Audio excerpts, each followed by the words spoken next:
las últimas veces que hablábamos, vos eras muy optimista y me mostrabas siempre avances en esa comunicación que había, en esa llegada para que se entienda la realidad del sector y para que a su vez el sector también entienda la realidad del conjunto de la sociedad argentina.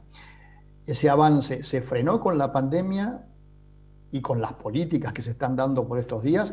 ¿O crees que ha mejorado esa relación? Mirá, Carlos, yo me acuerdo perfectamente la última vez que estuvimos juntos, que creo que fue el programa para febrero de 2020. Ujú.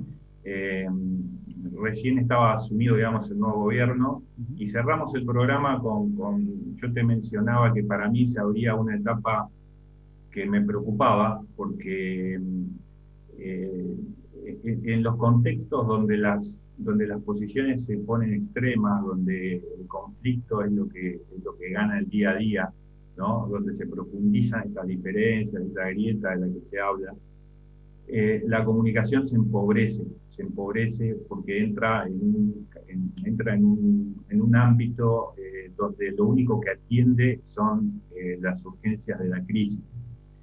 Eh, es otro tipo de comunicación, es una comunicación que obviamente tiene su funcionalidad, tiene sus cuestiones propias, pero que difícilmente construya en pos de crecer juntos, ¿no es cierto? Y entonces hoy eso se ha confirmado, yo creo que esa situación que veíamos en ese momento, yo creo que se ha confirmado. Entramos de lleno y muy aceleradamente en un clima de confrontación similar al del periodo anterior de este gobierno, antes del 2015, donde para mí, digamos, la confrontación y el escenario de conflicto es una estrategia política del gobierno, le sirve políticamente, por lo menos en el cálculo que el gobierno hace, y por lo tanto no se ve claramente que la solución del conflicto sea algo que esté disponible para la política, por lo menos del gobierno actual. Eso realmente genera un escenario muy desolador porque, nuevamente, lo único que pareciera que la comunicación tiene que atender en esta circunstancia es atajar algún piedrazo de lo que llega día tras día, ¿cierto? Entonces queda relegado cualquier tipo de proyecto que trate de ir hacia una eh, comunicación más constructiva. ¿M? Y sobre todo pone los ánimos muy caldeados, pone a la sensibilidad a flor de piel, y nuevamente lo que se vuelve a producir es una polarización, ¿cierto? Donde las posiciones de uno y otro lado no dejan lugar a visiones un poco más intermedias, ¿sí? Entonces se hace muy difícil proponer algo que no sea, digamos, no esté colocado políticamente en alguno de los dos extremos, ¿cierto? En, Eh, en- entonces se genera una situación realmente difícil como la que preveíamos en aquel momento cuando charlamos, hace un año y medio atrás. en las épocas de guerra me acuerdo que los periodistas de guerra siempre dicen que lo primero que se pierde es la verdad.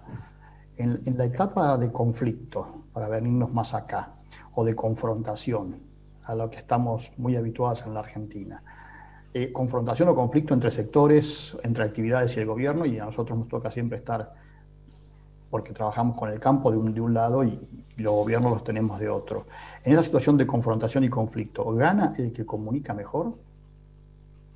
Es otro tipo de comunicación, es un tipo de comunicación que, como te decía, atiende la urgencia, puede llegar a apelar a chicanas y mecanismos para los cuales hay que estar preparado, hay que tener estómago.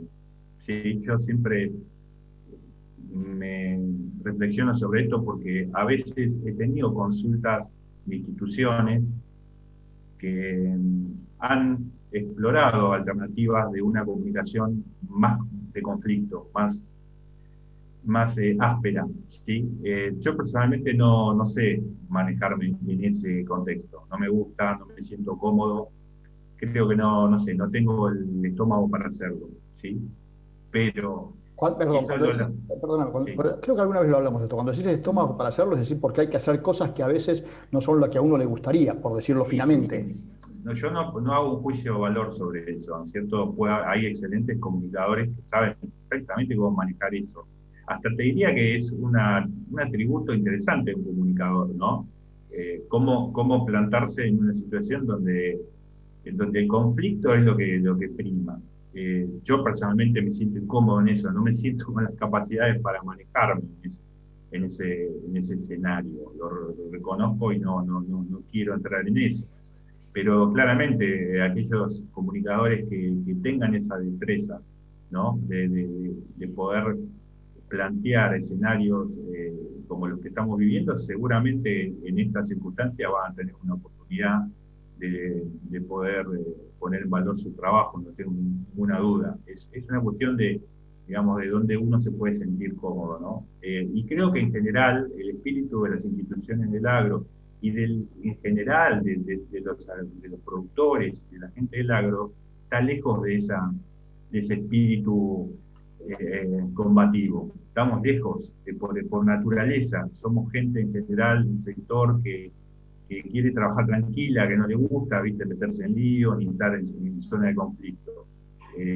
Las veces que ha tenido que hacerlo lo ha hecho forzado por las circunstancias, ¿no? Como recordemos lo del año 2008, la crisis de la 125, como que en general los productores reaccionan cuando se sienten provocados, ¿cierto? Pero si no, en general priva un espíritu muy manso, muy tranquilo, y cuando nos llaman a ese terreno de agresión y de hostilidad, no nos sentimos para nada cómodos. Y es un terreno donde hay que comunicar con una destreza que no todos tenemos. Yo reconozco que no la tengo.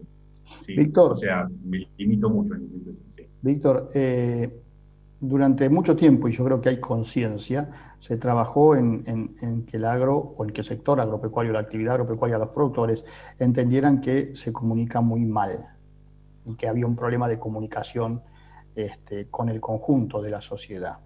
A partir de allí, que creo que ya eso es una situación que nadie desconoce, tenés dos caminos que se han visto en estos últimos tiempos. Por un lado, aquel que te dice, yo soy productor, no me pidas que comunique, que es una realidad.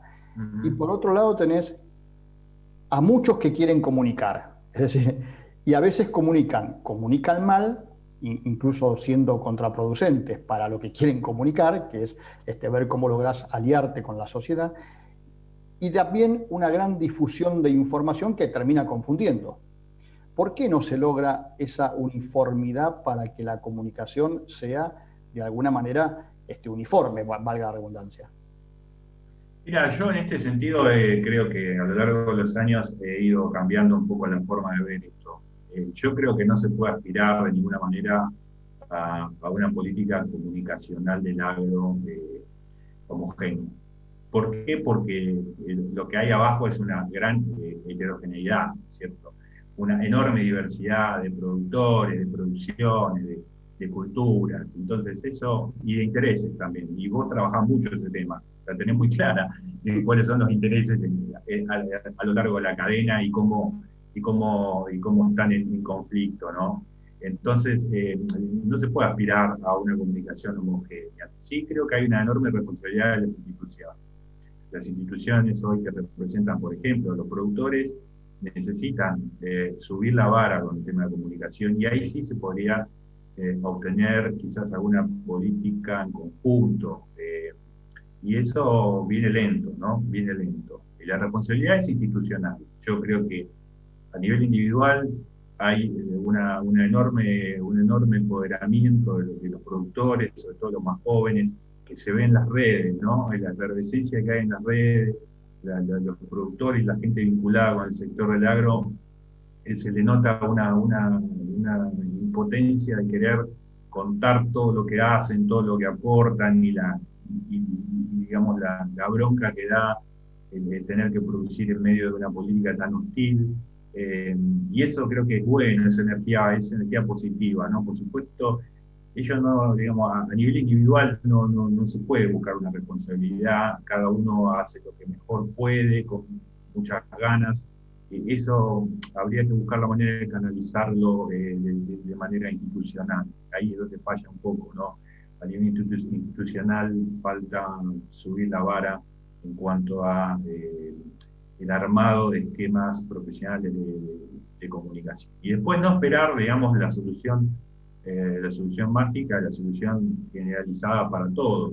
Habrá casos parciales de éxito, como siempre tratamos de resaltar en el espacio que vos me das aquí, eh, y, y nada más, o sea, cuestiones de éxito de mayor o menor medida, ¿no? Pero no espero, y en eso cada vez estoy más convencido, una solución a nivel de sector en general, ¿sí? Sí. Eh, ¿Me permitís hacer una pausa y seguimos conversando?